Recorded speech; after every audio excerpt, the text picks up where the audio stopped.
Hello to all the Splinterlands players.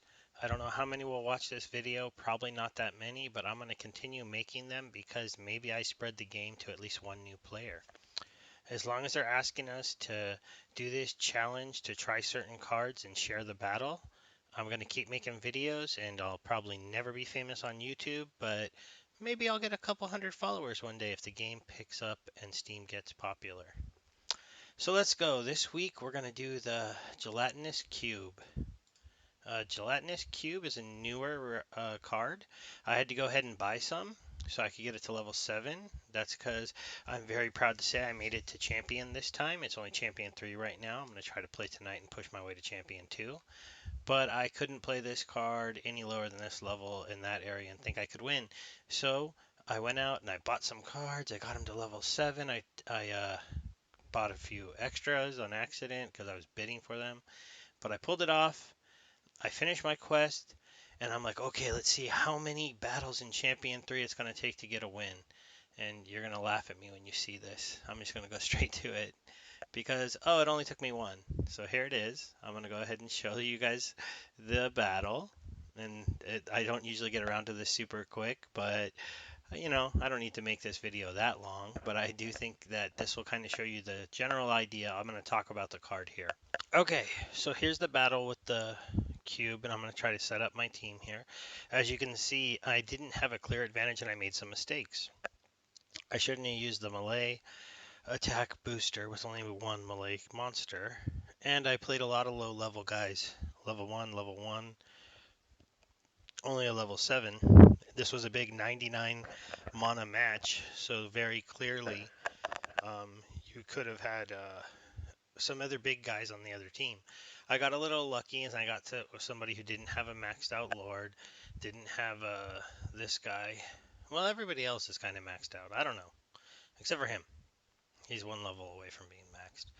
So you'll just see that I went for the combo that works well with the cube, I believe, which is double healers in the back, one fast, one kind of fast, and then he has the heal late. The only thing that really could have stopped me from keeping him alive is if this guy got a lot of stuns. I got lucky, he only played one stun monster, and even though I'm going against the Magic Reflect, almost all my magic users self-heal. So that's okay. This double reflect isn't going to ruin me that bad because I purposely used magic users that'll heal. Um, and honestly, maybe it worked out that I accidentally didn't use the magic boost summoner and I used the melee one because if these guys were hitting with higher magic, I would have probably um, killed myself possibly off of the magic reflect. So we'll go ahead and watch the battle. I'll speed it up a little bit here. You're going to really see how scavenger with heal is a powerful combo. So the battle starts off, and things are going pretty good. No one's taking huge damage back for the magic reflex. Even on the double reflect here, it's only 3. Only a single reflect there. Self heal, still at 10 life. There's the early heal, followed by another heal coming up from the. See, there's the scavenge kicking in. That's kind of funny because they bring that person back to life. But there you go. There's another one. I'm actually going to kill Lord this round, and that's a big help. I think one of the reasons why I won, I don't know if I could have kept getting double magic reflected there. There's another scavenge. At this point, sorry, sometimes when I'm watching the videos, the cards don't move. But you'll see the dragon summoner is going to get that guy eventually here.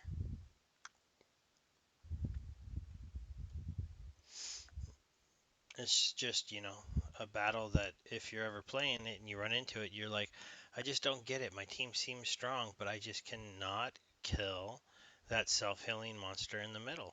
Even though they did get one stun, they're just not able to get him. And then when you add the scavenger on top, the later it gets into the game, and even when your monsters start getting killed, like in that, your tank gets stronger. And so he's sitting there now with 2 more life to start the round. And even though I've lost a healer, he can self heal for 5 now because of how much HP he has. And then it's just going to get higher and higher. And you'll see as we reach the end of this match, I'll go ahead and speed it up for a second. and I'll slow it down in a second here. So after this one dies, we'll go ahead and put it back to 2. He's going to scavenge up, heal up at 19 HP now at this point. And then one more at the end to just finish off with 20 HP. So that's how you're supposed to use the cube. You need to have healers behind him. He needs to be at enough life to not die in the first round. And the only real good counter to the cube, we'll go ahead and go back and look at him, is the stuns, because he's a self-healing monster. Now, you don't want to put so much healing behind him that you don't have offensive damage. If that wasn't a 99 mana match game, I wouldn't have put 2 healers. I probably just would have put the Spirit of the Forest and then put an attacker in place. Or in a lower mana match, I would have just put the Wood Nymph and then put some attackers in place, because obviously he's not going to do any damage. He'll sit there and he'll tank and he'll hopefully survive, but he won't do any damage. You'll see that this guy, you have to get him here. If he doesn't have a self heal, he's not really that usable. I mean, maybe in low level games, like at level 3 in like bronze and novice with the scavenger and the 10 HP, and he might work. You could throw him up in reverse speed and he might get a lot of misses. Um, yeah, I don't know. I haven't tried him like that, so I don't know if he will work.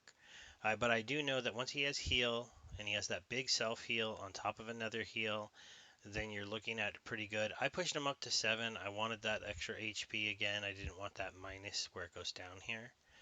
And I'm going to keep leveling him. It's going to take a while.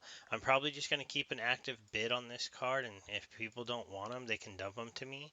I mean, he's only 2 cents on the market, so you're not spending a lot of money to get this card up into those mid levels. A little bit more than 2 cents, right? 2.3, but you can throw a bid up for like 2, 1.5 cents even, depending on if you're going to go above me or where we're going to be at in that battle. And people, it shockingly will dump cards for a penny. I don't know why people sell the cards for that cheap. It's probably because they don't think the game's going anywhere, but I have a feeling they're going to regret it. I regret almost every card I've sold cheap. I sold some gold foil Lord Arthurius's for $50 early in the game, and it's probably the biggest mistake I've ever made. Oh yeah, I gotta go to the market. I don't have him anymore. I mean, the one saving grace of this mistake I made by selling that card early is that gotta go to the reward set. Is that I bought other cards with it. I bought my Spirits of the Forest, and I leveled up my decks, and it's let me keep playing. But look, I sold him for 50. He's 130 right now, and I know he's been more than that. He's been a lot more than that in the past, because he's one of the best tanks in the game still today. And yeah, somebody got hooked up by me. But that's just one of those things. You got to keep your cards. You just keep playing the game, and you hope for Steam to grow or for Splinterlands to grow on its own, and maybe get, you know, it brought into some more chances to get some players. It's one of the sad things about the Tron thing. I think the Tron blockchain has some people that would like a game like Splinterlands, and even though the coin was integrated onto here and you can like buy with Tron, and we tried to like bring in Tron players when we did the whole seed stim and things like that, being if Tron was integrated into Steam.com, and Tron people could easily post maybe from other sites onto Steemit, and maybe there was gonna be some kind of account that maybe, I mean, really realistically, we have front ends where you can earn PAL coins, where you can earn weed cash. I don't see why, if Justin wasn't going to put up the stake, that we couldn't have a site where people could be earning Tron and Steam.